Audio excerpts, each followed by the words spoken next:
The fluorescent lights hummed overhead in a rhythm that had become as familiar as her own heartbeat.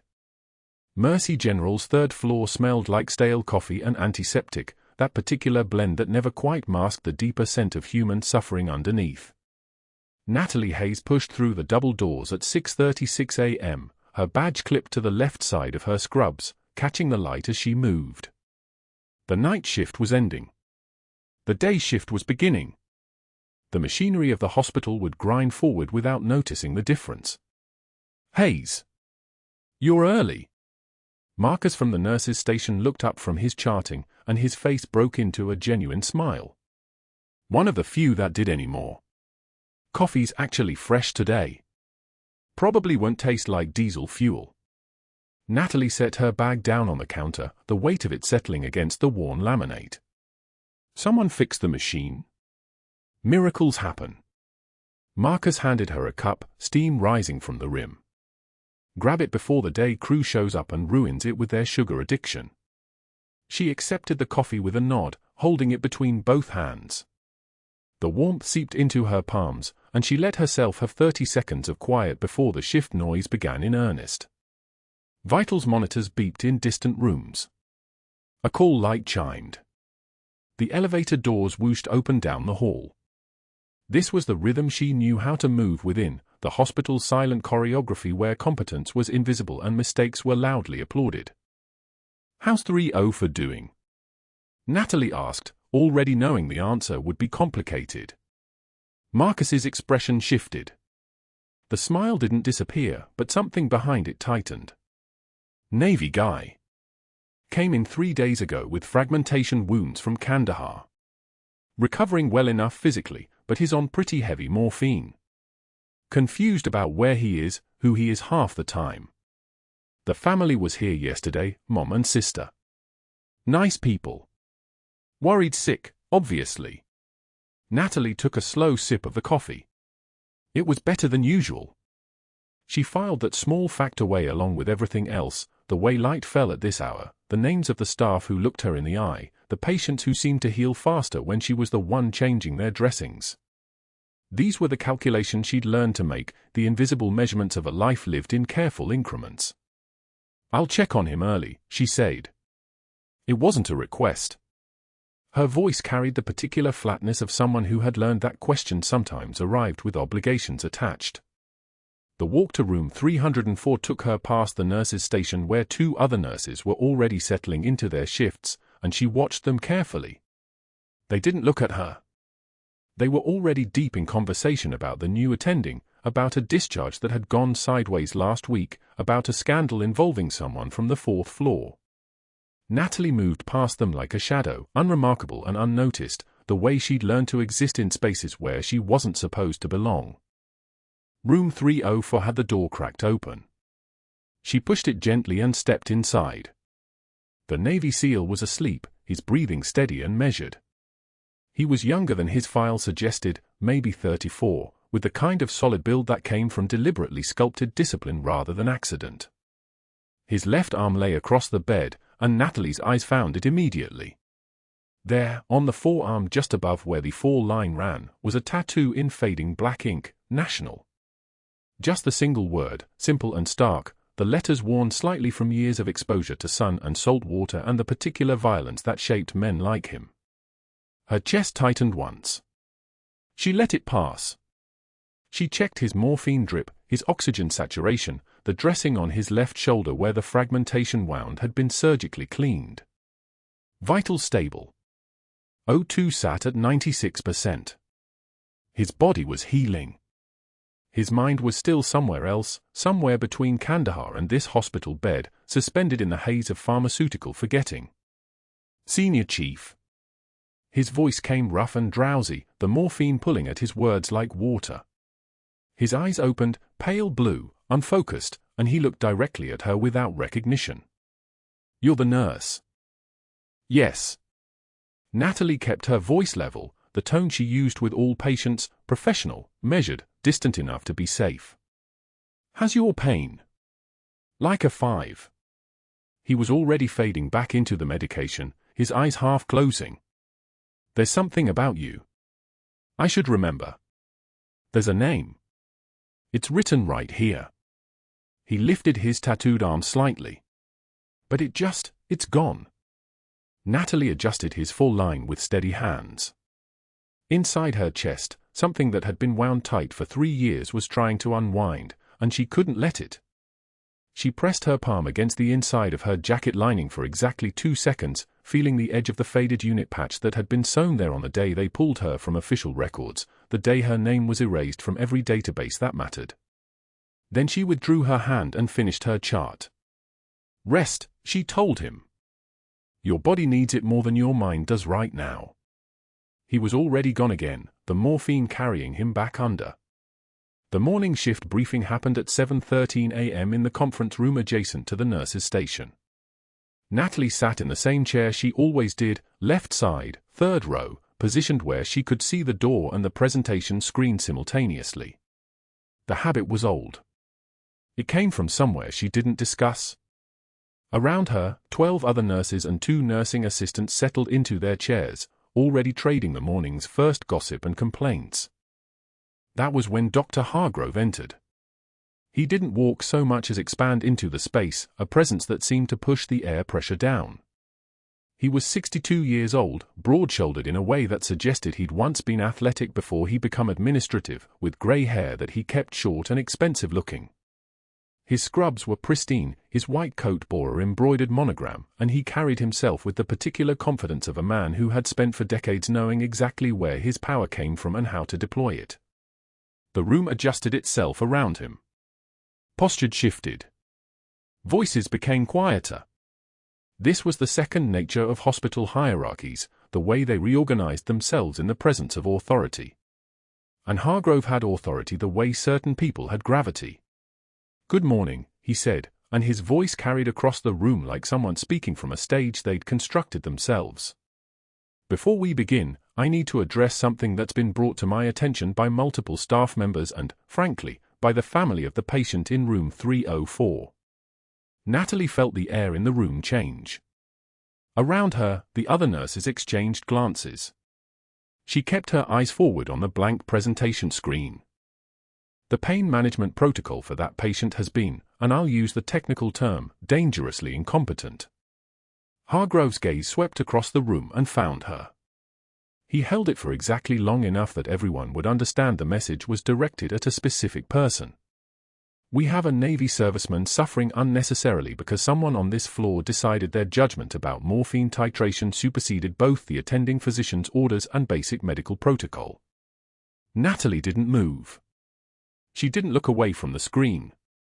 She did something instead that she'd learned to do in other contexts, in other places where men like Hargrove tried to use authority as a weapon. She took a single measured breath and built a wall behind her eyes that was absolutely impenetrable. The patient's mother specifically mentioned her concern about inadequate pain relief. Hargrove continued, pacing now, his white coat swinging slightly with each step. She called me at home. At home, to discuss why her son was suffering when better care was obviously available. He paused. Turned. Found her again. That's unacceptable. Dr. Hargrove. Natalie's voice came out perfectly level, perfectly quiet, the kind of quiet that somehow carried further than shouting. I adjusted his morphine for times yesterday within the parameters you established. His pain remained moderate but manageable. His oxygen saturation never dropped below 94%. I didn't ask for your medical assessment, Hargrove said, and his tone had the texture of someone who enjoyed the next part of what he was about to say. I asked for better patient care. What I got was someone who apparently believes that because she watches television and reads blogs, she understands pharmacology. One tear formed at the corner of Natalie's left eye. Just one. She felt it arrive, felt it move down her cheek, and she reached up with absolute composure and wiped it away with the back of her hand, never breaking eye contact with Hargrove. The room had gone completely silent. Even the fluorescent lights seemed to have paused in their humming. His insecurity doesn't change what's right, Natalie said quietly. The effect was immediate and total. The other nurses inhaled sharply.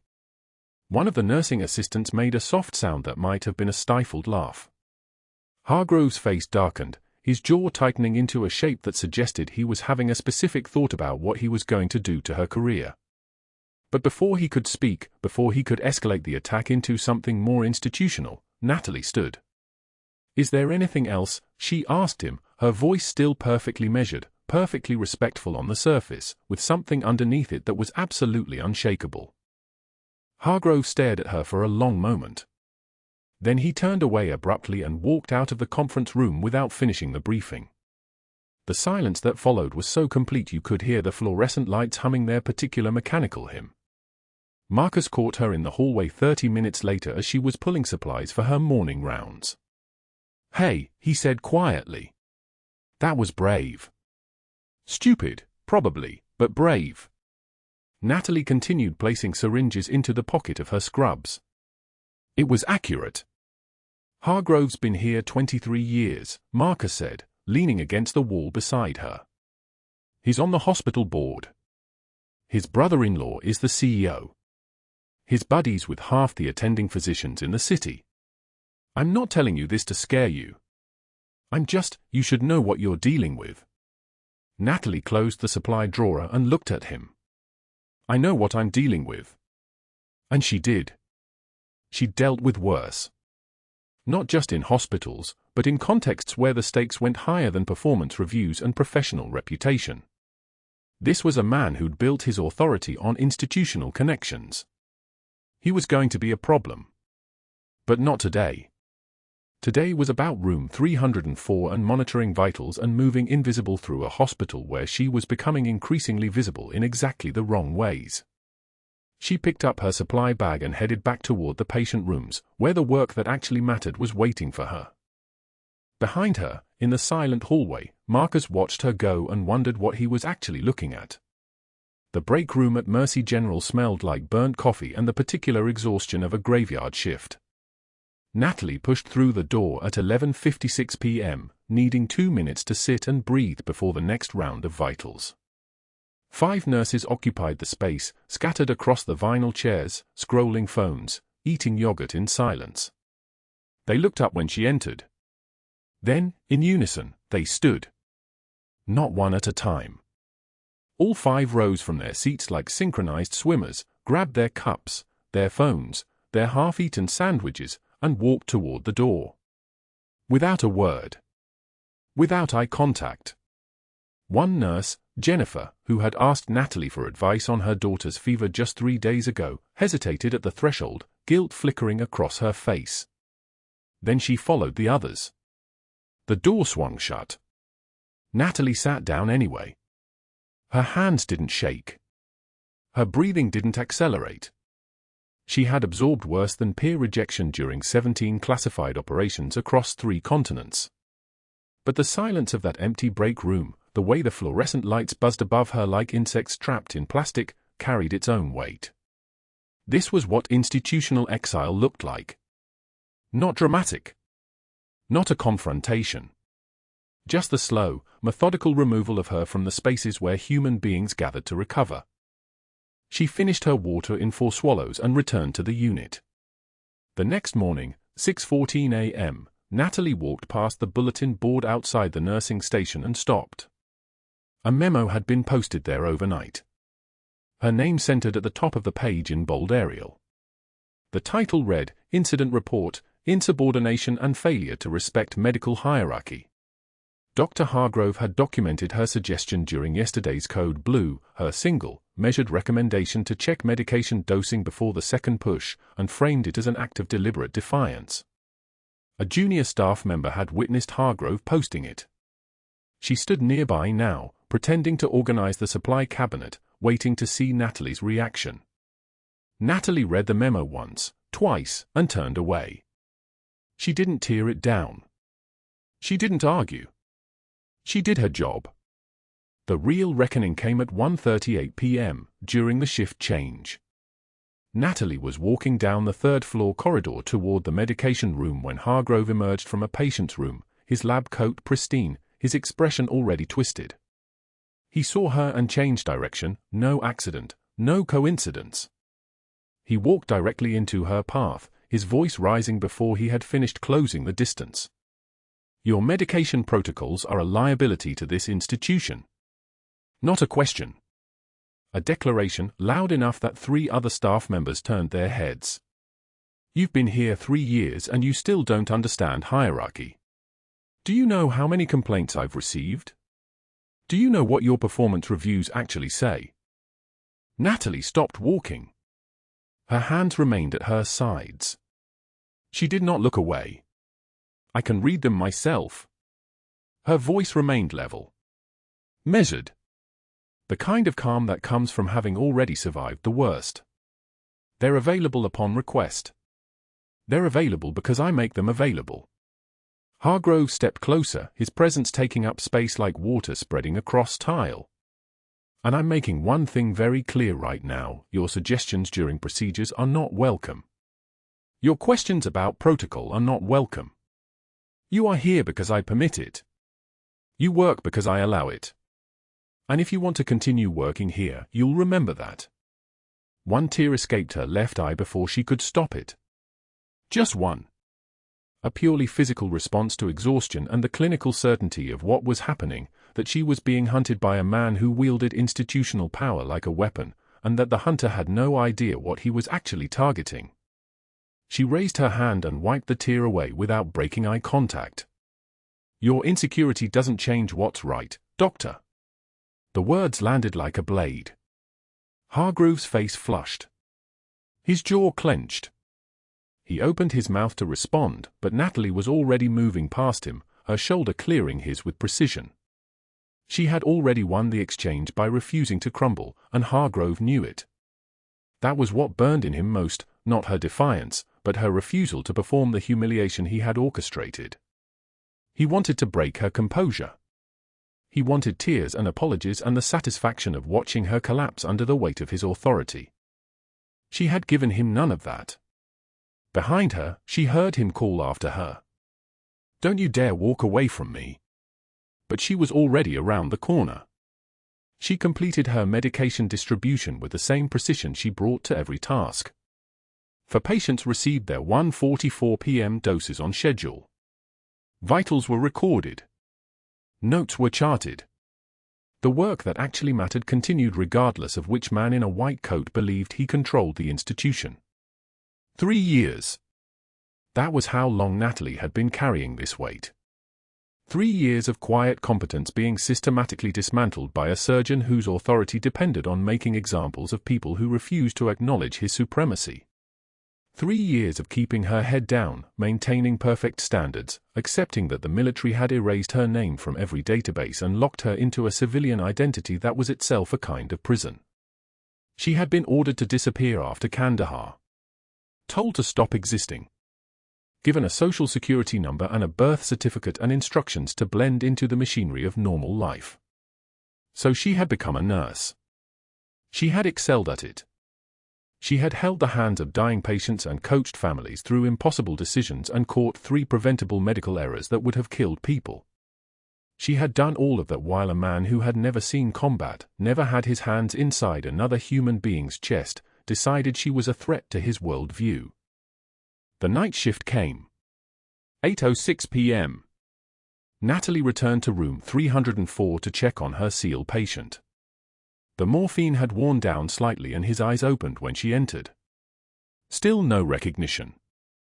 The tattoo on his forearm, her name, Natalie, rendered in the precise block lettering of a field medic's shorthand, was partially obscured by the 4 line.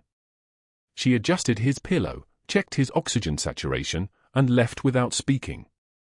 Some silences were better than explanations. At 2:22 a.m., everything changed. The intercom crackled with a code blue. Trauma Bay 2. Multiple casualties. The doors of the emergency department exploded open and stretchers poured through like a broken dam. 2 Navy personnel with ballistic trauma. 1 with a compound fracture and arterial bleeding. The 3rd was barely breathing. The night shift skeleton crew, just 4 nurses and 2 residents, moved into coordinated chaos. Someone began running compressions. Someone else was calling for blood products. The rhythm of controlled emergency filled the unit. But Dr. Hargrove was on call, and he arrived at 2:26 a.m. looking like a man whose sleep had been interrupted. He pushed his way into Trauma Bay 2 where the most critical patient lay on the stretcher, chest wound still bleeding despite pressure dressings. The resident, a second year from Hopkins, competent but young, was preparing a chest tube. Natalie watched from the medication station.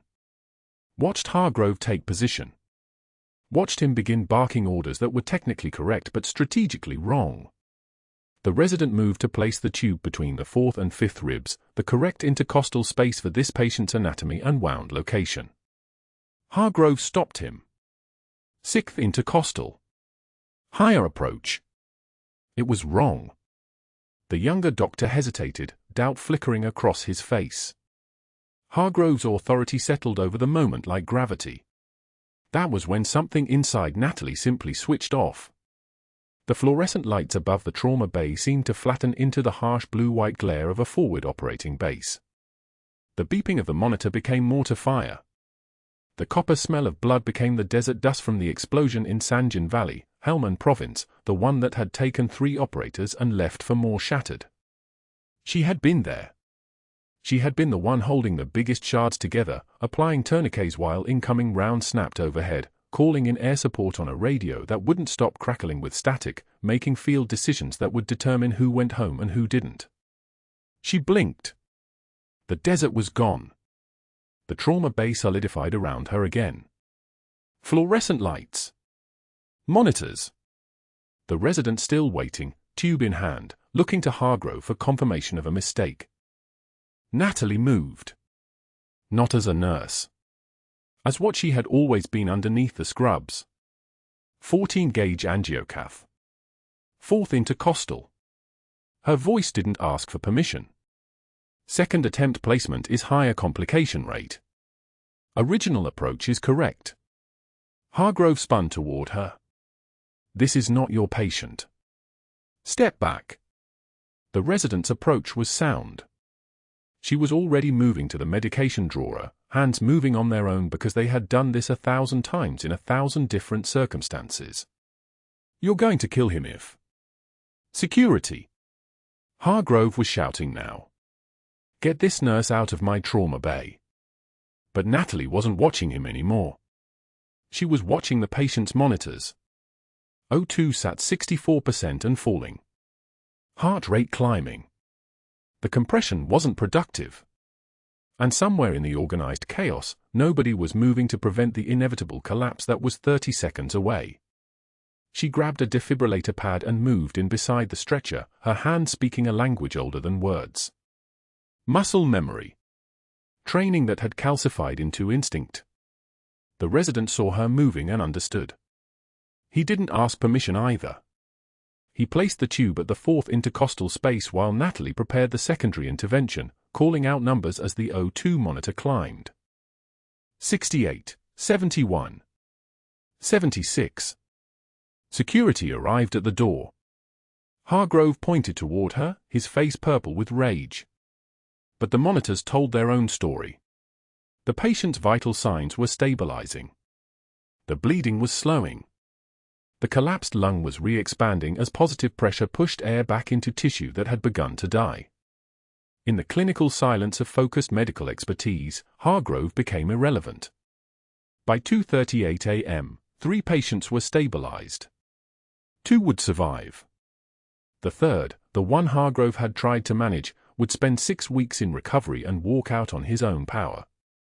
And then Natalie finally looked at Hargrove's face. What she saw there was not anger. It was fear. The first time she had ever seen fear in his eyes. A man who built his authority on hierarchy and credentials and board connections suddenly confronted with the reality that some people's competence transcended rank, transcended title, transcended the carefully constructed fiction of his supremacy.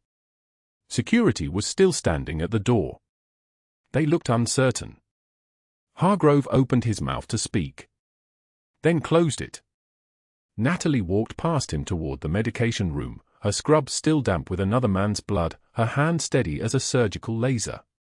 Behind her, she heard one of the trauma residents whisper to the other, "Who is she?" Nobody answered, because nobody knew. But Hargrove knew something had shifted. He could feel the ground moving beneath him. He didn't understand yet what he was actually standing on, but in that moment, watching her leave the trauma bay, he knew with absolute certainty that he had made a catastrophic mistake. The door to room 304 exploded inward at 2:53 a.m. Not a knock. Not a push. An explosion of hinges and motion, a man with a serrated blade moving like he'd done this before, and he had. Kandahar. 3 years ago. The intelligence said the SEAL's location was buried, classified, erased from every database the CIA could reach. Apparently someone's database was older. Apparently someone had been patient. Natalie was checking me for drip when she heard the sound, that specific crack of wood splintering that meant no accident, no medical emergency, no ordinary crisis. Her body knew before her mind caught up. Training older than her civilian nursing license, older than the scrub she wore, older than the 12 years she'd spent pretending to be just another nurse at Mercy General. The intruder was 6'3", 220 pounds of muscle and intent, the blade catching the fluorescent overhead lights as he moved toward the SEAL's bed. The patient was already reaching for the call button, morphine dulling his reflexes, his hands slow. Natalie moved. She didn't think. Thinking was for people who had time. Her body was already between the attacker and the bed, already shifting her weight, already reading the angle of his approach like she was reading coordinates on a map. Her hands rose into position, not defensive, not yet. Positioning. Assessment. The kind of calm that comes from having already survived the worst. Step back, she said. Not a question. Not a request. He smiled. He shouldn't have. The blade came in low and fast, targeting her ribs, a killing strike if it landed true. But Natalie had trained against knife work in 8 different countries, and her shoulder rose to meet his arm. The serrated edge caught fabric, then flesh, slicing through her scrub top and into the meat of her shoulder with a sensation like fire meeting ice water. Blood immediately soaked the fabric. Pain was information. Pain was data. She pivoted left, using his own momentum against him, grabbing his wrist and driving his arm down toward the bedframe. His grip was strong, built on muscle and training, but she had leverage, and more than that, she had nothing left to lose. The second strike came from his other hand, a quick reverse slash aimed at her side. She twisted, but not fast enough. The blade found her, sliding between her ribs with a wet sound that made her breath catch. The room erupted into noise. The SEAL was shouting. The forestand clattered. Somewhere down the hallway, a phone rang. Natalie's vision stayed locked on the attacker's eyes, watching for the next movement, the next kill shot. Blood ran hot down her side, soaking into her scrubs, but her hands were steady as she wrenched his wrist again, this time with everything she had left. Security burst through the shattered door at 2:49 a.m., 2 officers, backup arriving behind them, radios crackling with urgent voices. The intruder made a calculation, weighed his options, and chose retreat over death. He yanked free of her grip and ran, disappearing down the hallway with the officers in pursuit. Natalie's knees buckled. She sank to the tile floor, her hands pressing instinctively to her side, feeling the warmth of blood between her fingers. The SEAL was already calling for help, his voice panicked, reaching toward her from the bed. The nurse's station erupted 2 seconds later, feet pounding, voices overlapping, the urgent machinery of a hospital responding to a code in its own walls. But Natalie wasn't thinking about herself. Not yet. She was 17 clicks outside Kandahar, sand in her boots and blood on her hands, carrying a man with shrapnel in his chest because extraction had gone sideways and the helicopter was 9 minutes out and he was already in shock. The old shrapnel wound from his previous tour had sealed around the metal fragments, and when the new impact hit him in the firefight, something shifted. Something ruptured. His breathing was getting shallow, his blood pressure dropping, his pupils blown wide with adrenaline and hypoxia.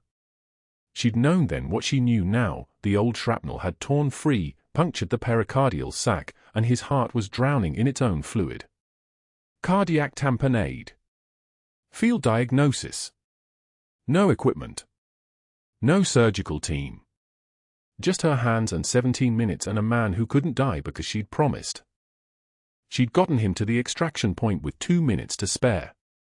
Now he was in room 304, and his pericardium was filling again, and she was bleeding on the floor, and the medical team was hovering without direction because they didn't understand what they were seeing.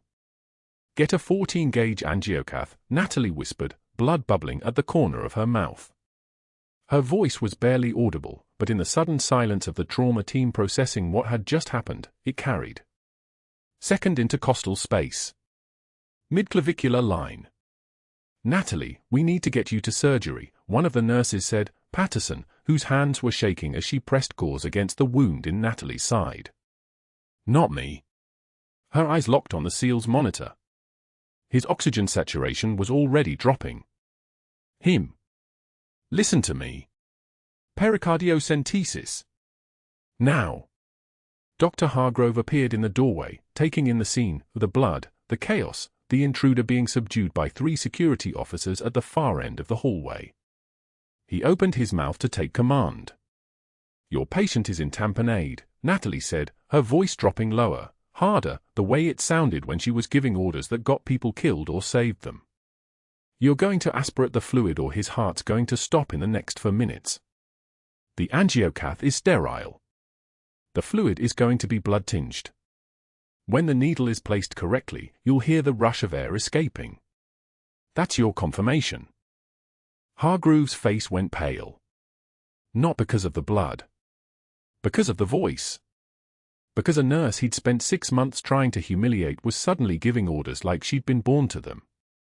The team moved. Someone ran for equipment. Patterson started and fore in Natalie's arm, her hand steadier now because there was a task, a clear instruction. The SEAL's monitor continued its desperate beeping, oxygen saturation dropping, 88, 85, 79, 71. The numbers were a countdown. Hargrove's hands trembled as he prepared the needle. He'd done this procedure exactly 3 times in his surgical career, and never under this kind of pressure. Never with a woman bleeding on the floor below him and a Navy SEAL whose eyes were starting to glaze. "Second intercostal space," Natalie repeated, her voice like a tank idling in a garage, all power, no movement. "You're off by a centimeter." Hargrove adjusted. The needle went in. For a moment, nothing. Then, that specific sound, that hiss of air escaping from fluid under pressure, the sound of a life being saved by a 1/4 inch of steel. The monitor's numbers started climbing. 72, 78.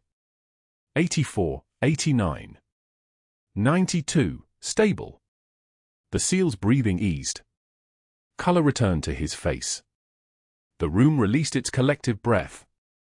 Natalie's vision was getting darker at the edges.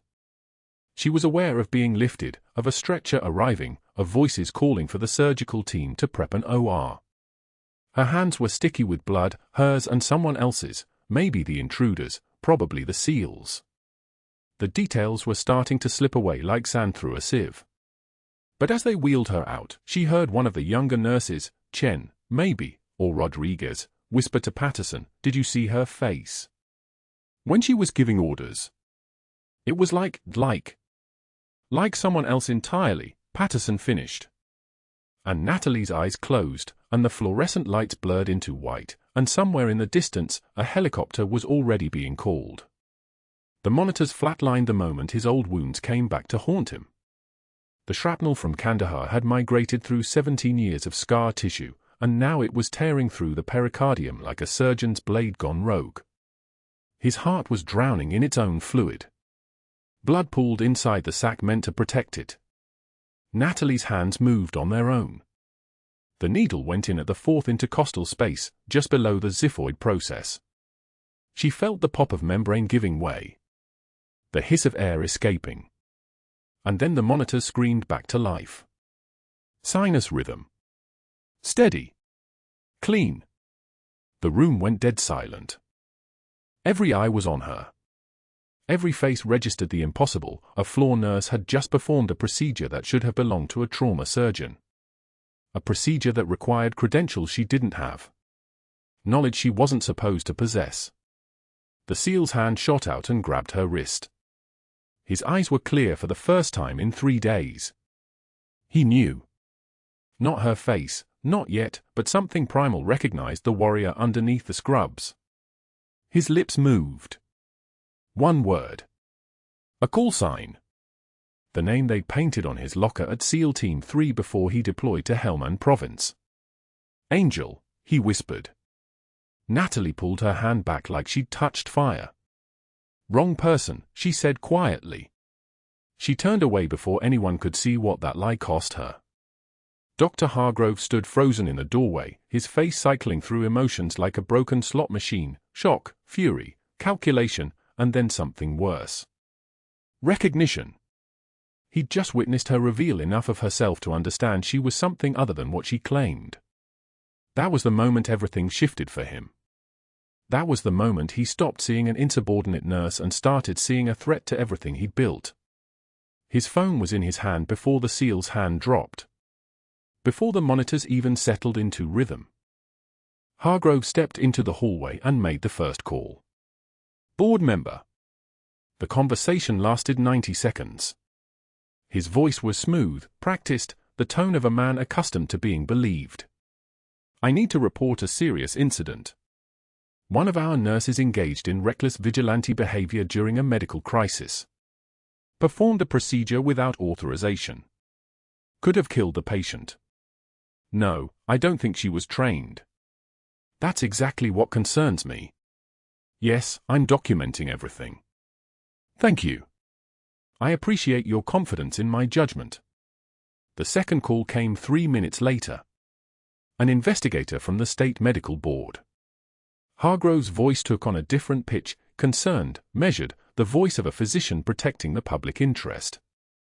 I'm calling regarding one of our nurses. Natalie Hayes. Yes, that's correct. I'm questioning the legitimacy of her credentials.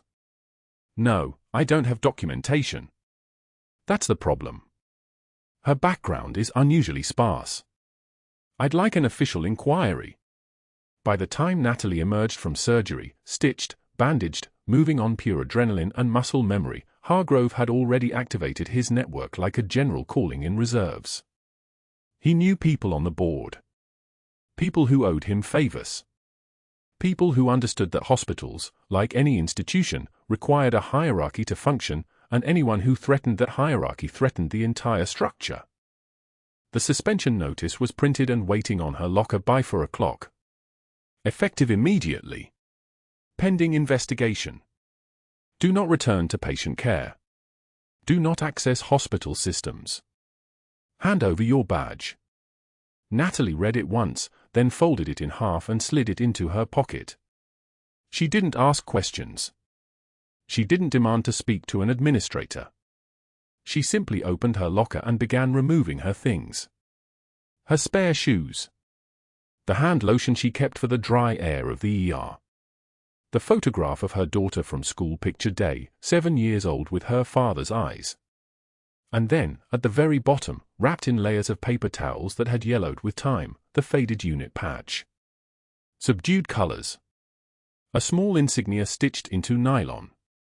Sewn inside her jacket lining before the operation in Kandahar that had gone sideways, before the extraction, before she was told to disappear and never surface again. She held it for a long moment. Her entire identity compressed into fabric the size of a postage stamp. One of the young nurses, Patterson, watched from across the break room. She'd been there during the code. She'd seen what Natalie could do when training and instinct took over. Her voice was small. Is this really happening? Yes, Natalie said. She placed the patch in her cardboard box and kept moving. By that evening, Hargrove had done something worse than fire her. He'd gone deeper. Somewhere in the Pentagon's databases, in the classified corners of personnel records that no longer officially existed, he'd accessed her file. The real file. The one that had been buried 17 years ago when she was ordered to disappear, when her military record was sealed, when the operation in Kandahar had been deemed too sensitive to acknowledge. Those records shouldn't have been accessible to a civilian hospital administrator. He shouldn't have had the connections to access them. But he did. Because Hargrove didn't just work within institutions. He worked the edges of them, the overlaps, the places where military contractor networks and civilian board membership intersected. He'd seen enough to understand exactly who he was dealing with. And he'd used it. Made calls. Leaned on his contacts. Ensured that Natalie's medical license suspension would be permanent. Ensured that no hospital would hire her. Ensured that 17 years of disappearing would become 18, 19, forever. 2 days later, at 2 o'clock in the afternoon on a Wednesday, Natalie sat at her kitchen table and cried. She didn't mean to. She'd held it together through the suspension, through the moment her ex-husband's lawyer had called to inform her that missing child support would trigger a custody review, through the notification that her malpractice insurance had been revoked as a professional courtesy to Mercy General. She'd held it together through the night spent in her car in the hospital parking garage because she couldn't afford the motel. She'd held it together through the job listings she couldn't apply for, the references that no longer existed, the career that had been erased a second time. But her daughter came home from school early, teacher training day, and found her at the kitchen table with her forehead on her folded arms, shoulders moving in ways that looked like she was about to break into pieces. "Mommy." Her daughter's voice was small and confused. "Why are you home?" That simple question, asked in the innocent pitch of a 10-year-old who'd never known her mother to be anything except present and capable and strong, was the thing that finally shattered what little composure Natalie had left. Because there was no answer that made sense. She couldn't tell her child that she'd saved a life and been destroyed for it. She couldn't explain that the bravest thing she'd ever done had cost her everything. She couldn't make a 10-year-old understand why the world punished people who stepped outside their place, even when stepping outside their place was the only thing standing between a man and death. "I'm just tired, baby," she whispered. It was the only lie she could manage. Her daughter sat down beside her and didn't ask anything else. Just rested her small hand on her mother's back and waited for the shaking to stop. But it didn't stop. It kept coming in waves, grief and rage and the crushing weight of understanding that everything she'd sacrificed, everything she'd hidden, everything she'd built on the foundation of that buried identity had been for nothing. The Navy had buried her to protect the mission. Now Hargrove had buried her to protect his ego. And either way, she was gone. The rain started around dusk. First a few drops that tapped against the kitchen window, then a deluge that hammered the glass like something trying to break through. Natalie moved her daughter to the couch, pulled a blanket over her, and then found herself at the window, watching the storm pour down on Savannah like the city owed it something. Her cardboard box sat by the door. Everything she owned from Mercy General. The patch was still in there, wrapped in paper towels, 18 years old and worth less than the cardboard containing it. She almost threw it away. Stood at the trash can with her hand hovering over the box, thinking how easy it would be to let the patch go, to let the identity it represented dissolve into landfill, to simply accept that she'd been wrong to believe she could be both things at once, the woman in scrubs and the warrior who couldn't let someone die. But then her daughter called out from the couch, "Mom."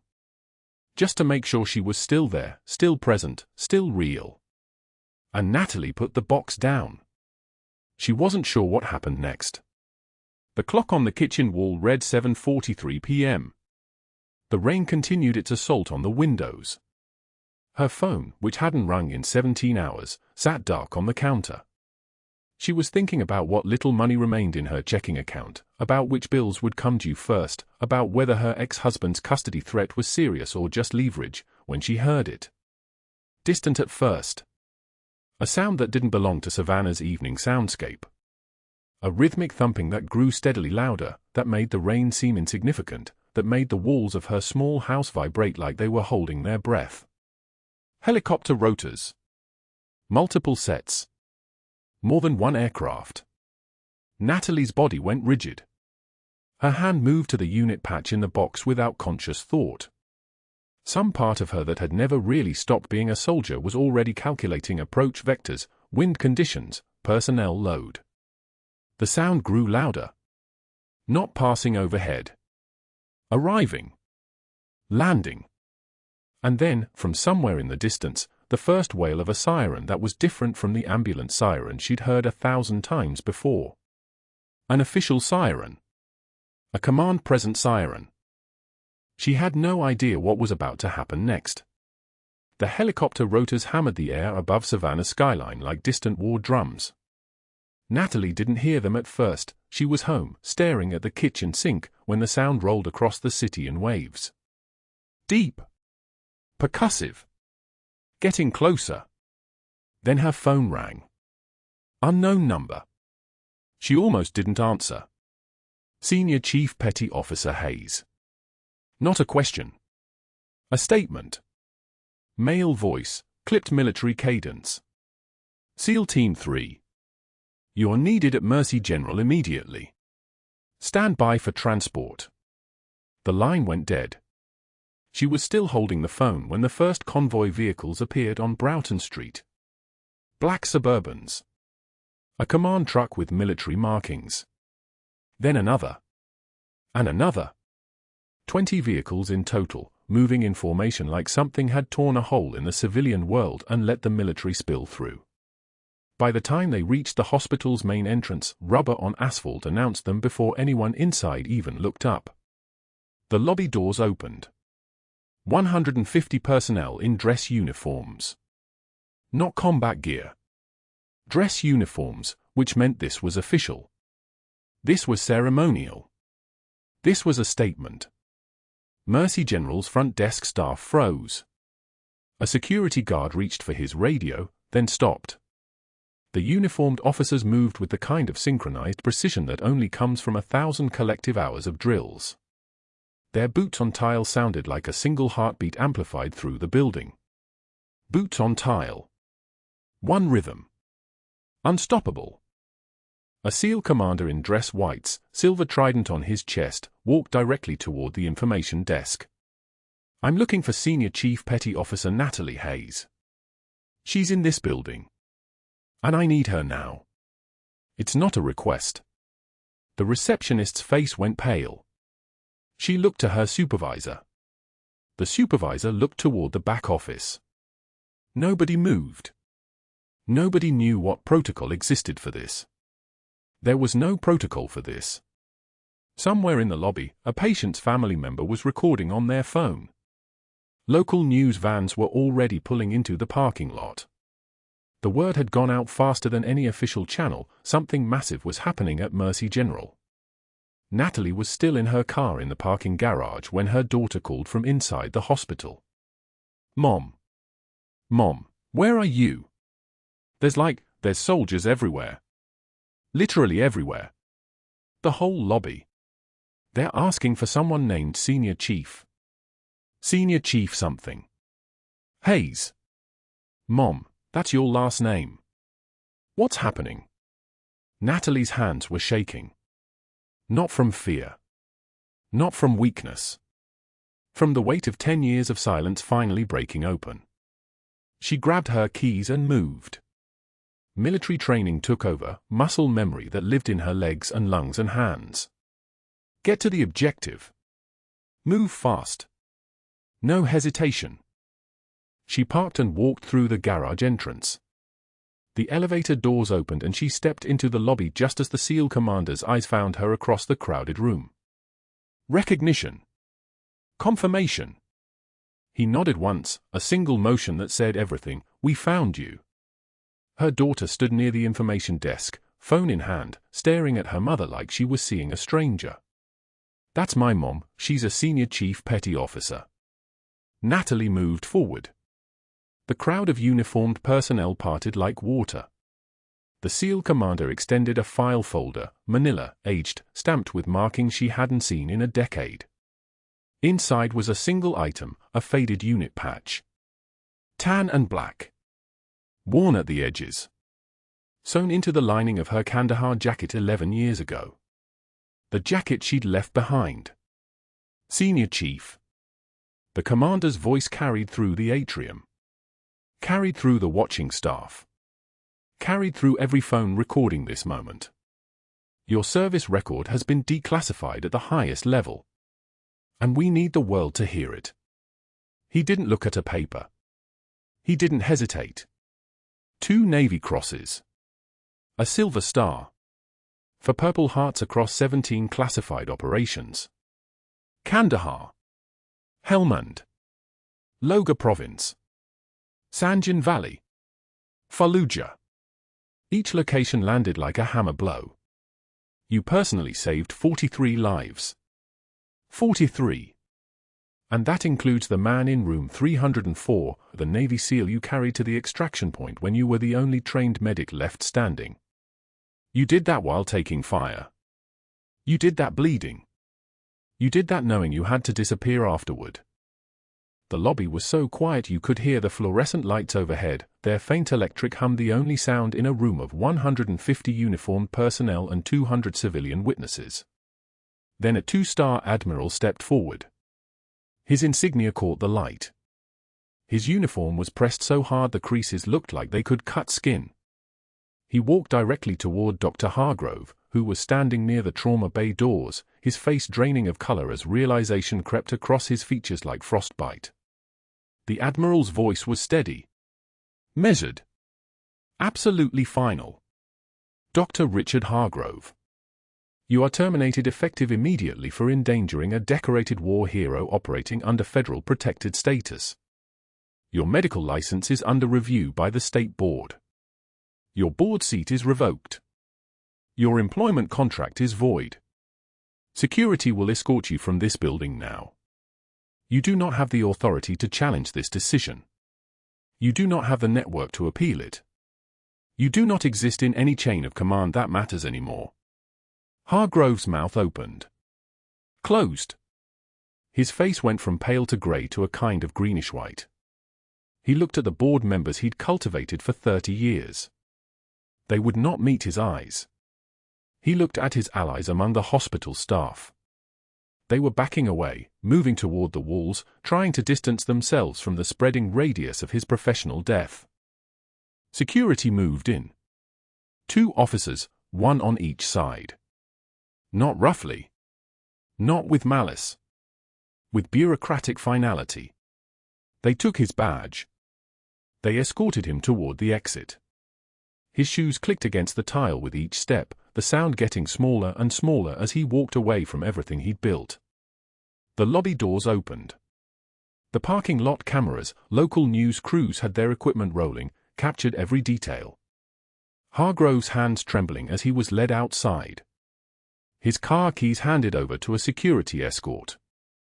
The moment he understood that the institutional power he'd wielded like a weapon for 3 decades meant absolutely nothing against the federal military hierarchy.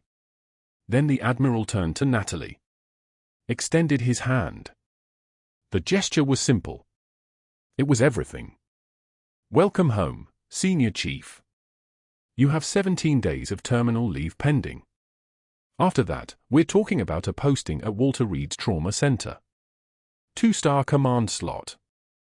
Full restoration. Full recognition. Full name in every record.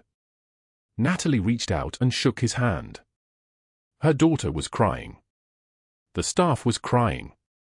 The SEAL commander was standing at attention with his hand over his heart. The next 48 hours happened in a blur of federal paperwork and declassification briefings.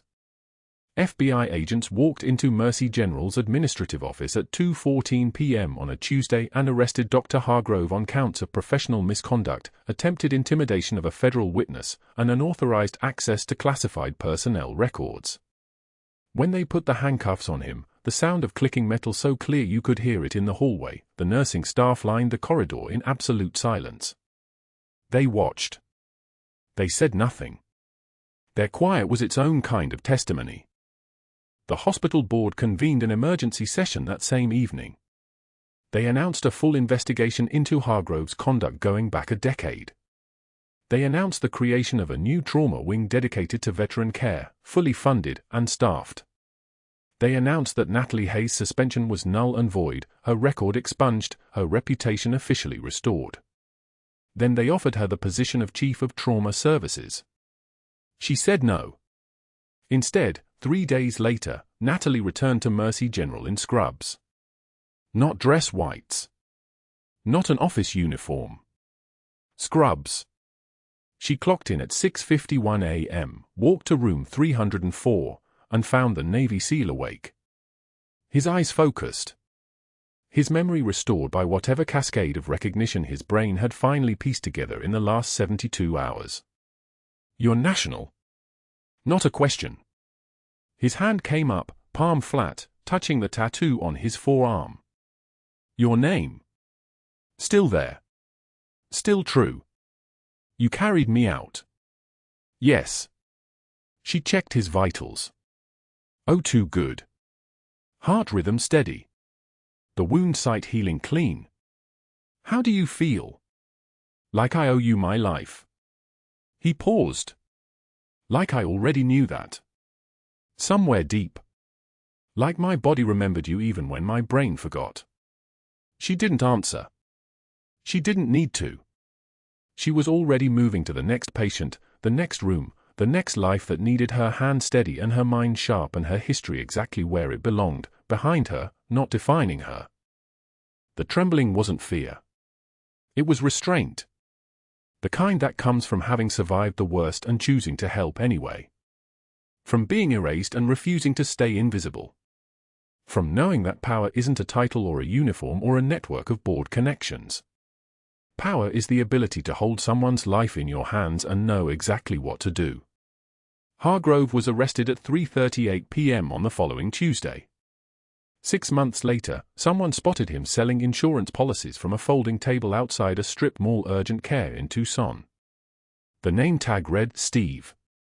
He flinched when anyone called him doctor. His hands shook when customers asked for medical references. The trembling was different than Natalie's. His was fear. Pure, uncomplicated, consequences final landing fear. But her story wasn't about him anymore. It was about a girl who finally understood why her mother had the kind of strength that couldn't be broken by a bully with a hospital badge. It was about a Navy SEAL who got to thank the woman whose name he'd carried into every mission. It was about 63 new veteran beds at Mercy General and a trauma center that didn't look away from the people who'd been broken by war. Scars tell stories. Hers were finally allowed to. Tell me, if you were hiding your entire history, your rank, your sacrifice, would you go back to the same place that tried to destroy you? Or would you run? And what would you do when the person you saved finally remembered your name? Subscribe. Like. Tell me in the comments what you think Natalie did with the unit patch.